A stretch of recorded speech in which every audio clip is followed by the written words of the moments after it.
Good morning, friend. I am super excited today, you guys. I haven't been in the groove of things because of summer break and then little vacations and family being in town and all of the things that went on this summer that I absolutely needed to recharge with. And so I allowed myself to.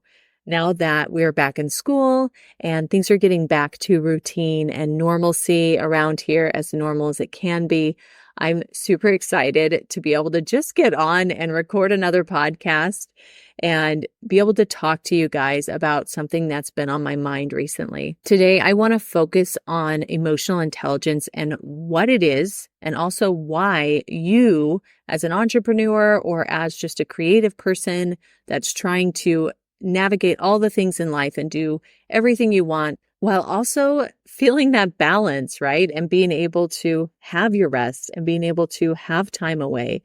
It's just a complicated mess in our busy, busy society. But one way for sure to help you get through that and to help you to be able to prioritize what you need personally in your life is by having emotional intelligence. So let's talk about that, and let's talk about how you grow that part of you. So let's go ahead and get started. Hey friend, welcome to Deep Healing for Creative Entrepreneurs.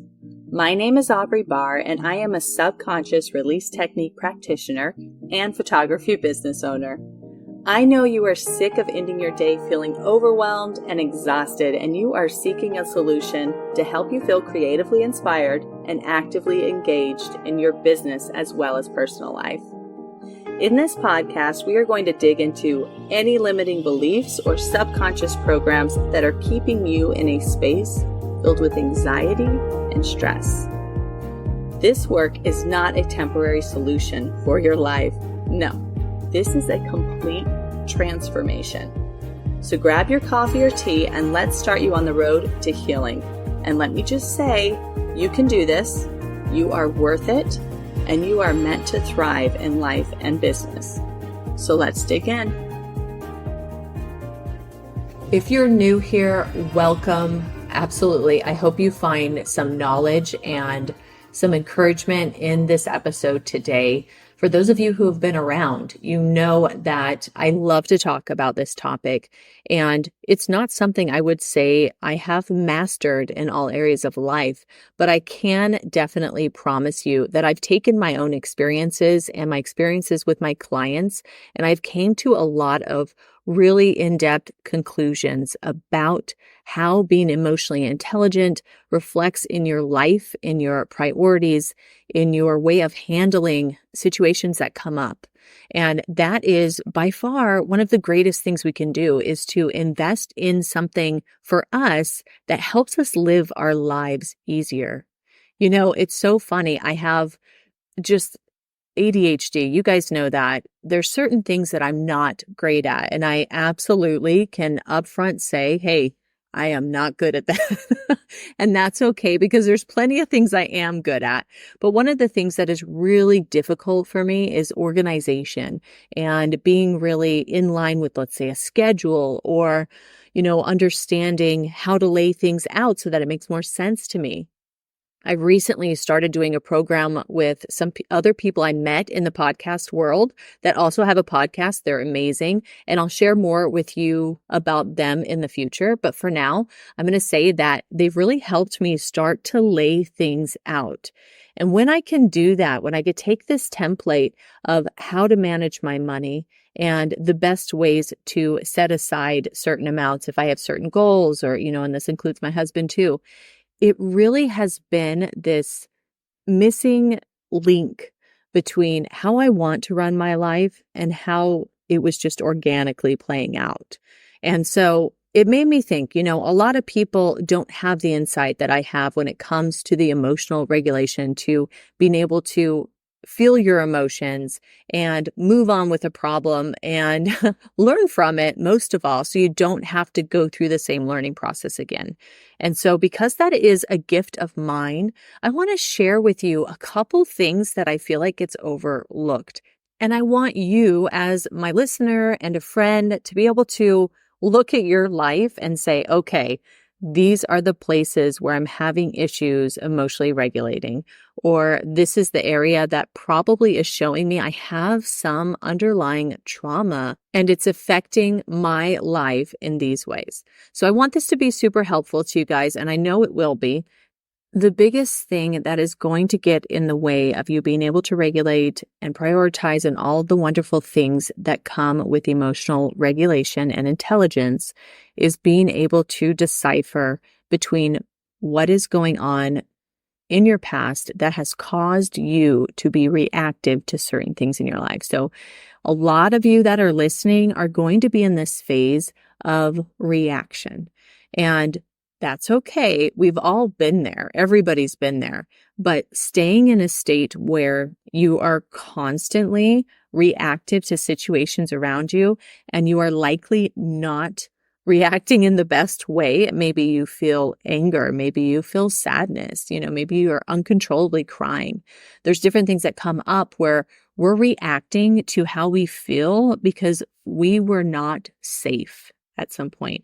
So, for example, from a childhood perspective, maybe you didn't feel safe at home, or maybe you didn't feel safe at school, right? Something about that scenario made you super uncomfortable. So when something comes up where, let's say, you're being questioned, you could be in a situation where you honestly feel like people are attacking you or your credibility, when in reality, they're just asking for further facts. They're just asking for more clarification. This comes up a lot because it does feel like a personal attack. We kind of revert back to that 6-year-old who maybe dealt with a lot of bullying or, was super shy and just felt super traumatized when the teacher would call on them. So your subconscious mind is going back to those scenarios when you were 6 and how you perceived that situation based on the knowledge that a 6-year-old has. Now, I have said, and I will continue to say, small children are intelligent. It's just that our perspective is much different. It's that our emotional capacity is much different. We're told to do things that we don't understand or not to do things that we don't understand. We're told not to cry. That shows up as someone who's repressing their feelings and their emotions for their entire lives, right? Until we unlock that, until we say, you know what? It's okay to cry. It's okay. We all do it. Come on, raise your hand. I was crying like yesterday in my car. So that's just life sometimes. So that's really what I want you to think about when you're assessing where you're at with your emotional intelligence is, how do I react to situations? It's okay to be upset. Like, it's actually good to feel in the moment, wow, this really made me angry. I don't like being taken advantage of or whatever. This phase of really feeling the emotions is so important, and it can last 10 minutes and it could last, I'd say, up to a day, just depending on where you're at and also how severe the situation is, right? I'm not suggesting that in a serious, family emergency or something, you should be fine in a day. I'm talking about a situation that comes up, not something that you're, living in deeply. Okay. So don't get that out of hand, because we all have grieving processes too, and that's going to be completely different. But the next phase of this situation would be, okay, I've felt my feelings. I've recognized them for what they are. I even started already to say, okay, but why are you angry? Well, duh, it's because X, Y, Z, right? Like, you already started to kind of do that insight as to why you're feeling what you're feeling. The next thing you need to do is start the positive self-talk. How do we make it better? In your own time, when you are ready, you get to make it better. Okay, it doesn't matter about the other people. It is nice when somebody offends us and they decide to apologize. But to be honest with you, a lot of emotional intelligence is being able to say, even if this situation doesn't get better or doesn't get fixed, even if that doesn't work the way I would like it to, what can I take from this? How could I move on from here? What things am I going to change in my own life, as well as how am I going to put myself out there in the world to really define who I am and what I am okay with, right? Because a lot of this could be fixed by simply having that self-value and having this positive self-talk. That is how we do our own critical thinking, our own problem solving, is by being able to relate it to ourselves, say, this is the lesson I need to learn here. Now, a lot of people go on the super defensive with this and they think they're doing it right and they're not. Because when you go super defensive, you become the victim and you stay the victim. So if you're not questioning how you can alter your life to shift the situation around or to make sure that you don't have to deal with it or whatever, then you're staying in the victim mentality. And you might even be triggered by me saying that because it's crappy. To be honest with you, nobody really wants to be a victim. It's not naturally fulfilling to be a victim of anything, right? So when you look at it and you're able to work through it and say, this is how I will change the situation for the future, that is emotional regulation. That's the part of the puzzle that a lot of us can get muddied just based off of being hurt, and so a lot of people do a lot of mean things out there, right? But being able to regulate ourselves regardless of what other people do or say is a magical place to be in. I recently had a situation come up where I was really poorly treated. And I don't really deal with that so much in my life anymore because I'm in a really healthy relationship with my husband and my daughter. And, I work for myself. So really, I'm not in workplace situations where people get undercut or, things are said or there's gossipy situations. So I steer clear of that. And I was out of my game. Like I was quite shocked that this person treated me a really horrible way. And it didn't make me feel good at all. I was very upset about it. So I'm driving around in my car and I'm like, woe is me, right? That's what I felt like because honestly, just completely blindsided by being treated that bad, and that obviously manipulated. And so I'm not feeling good about it. And I decided, okay, I'm going to take this opportunity because I can feel the energy around me and I could feel that I was like really hanging on to this, like this wrongdoing. It definitely triggered past experiences of my life where I was treated very unpoorly. And so I saw that coming up for me. And I'm like, this is not healthy to 20 hours later be this upset about this situation.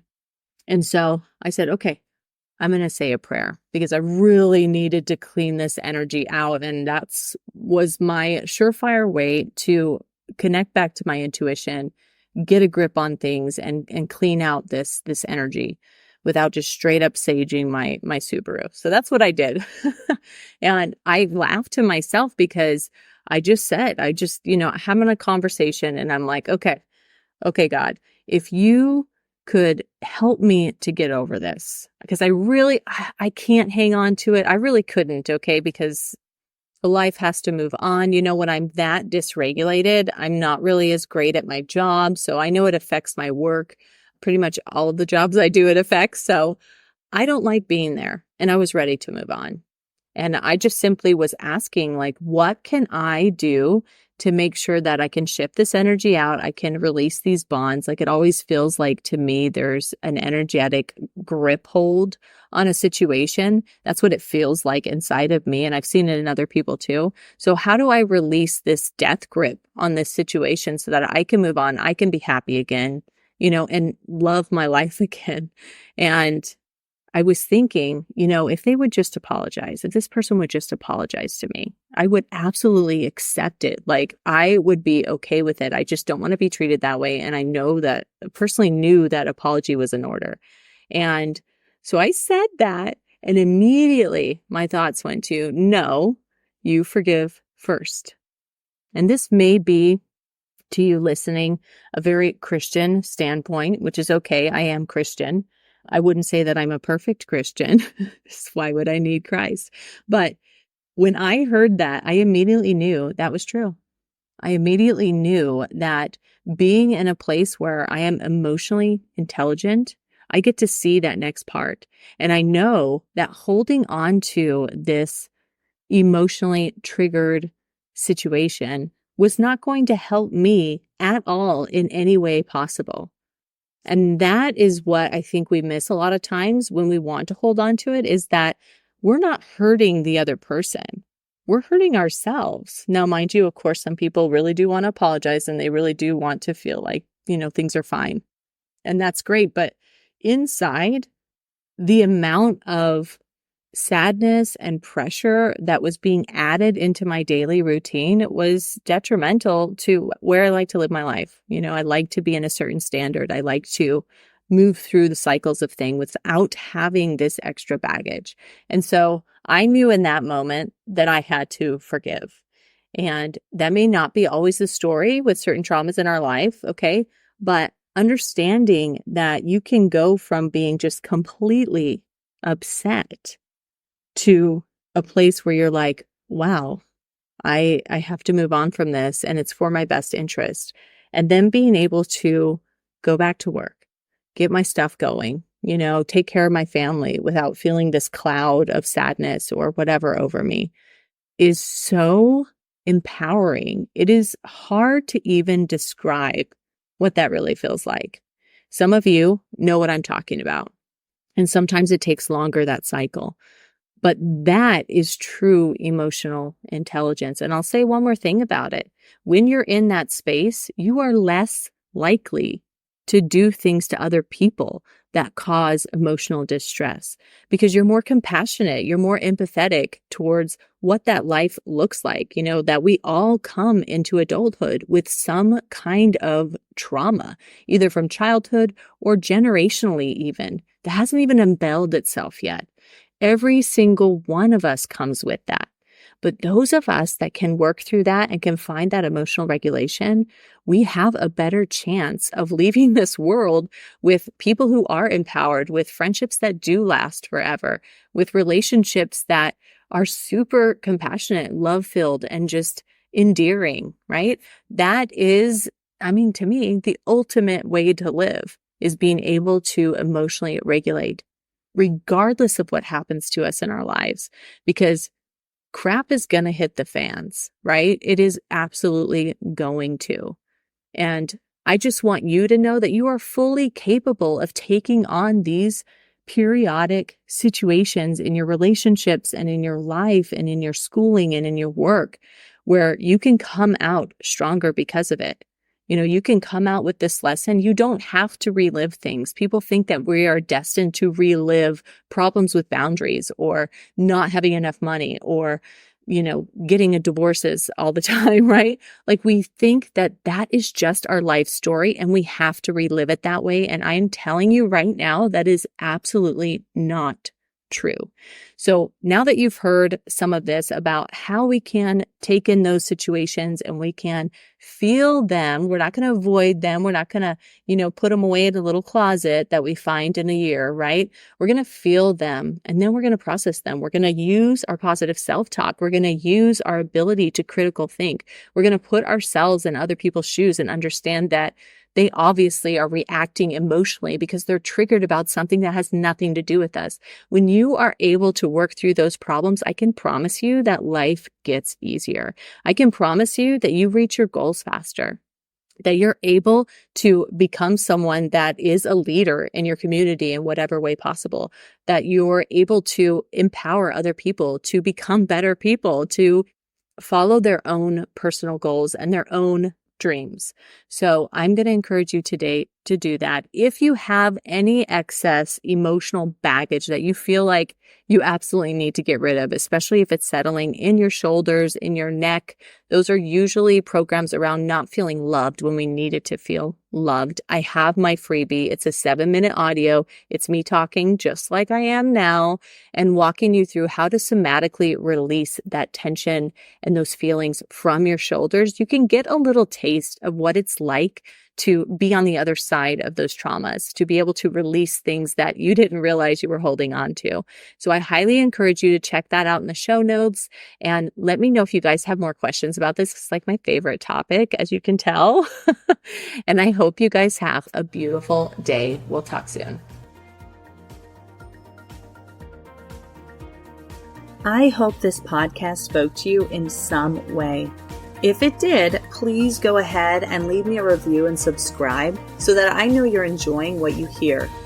And further, if you know somebody else who owns their own creative business and struggles with anything that we spoke about, please pass this on, because it is my hope that we will be able to build a community of like-minded individuals who love on each other and appreciate the many facets that make our creative business so unique. And lastly, check out the show notes to find my free Facebook community and other useful links to work with me. All right, friend, see you soon.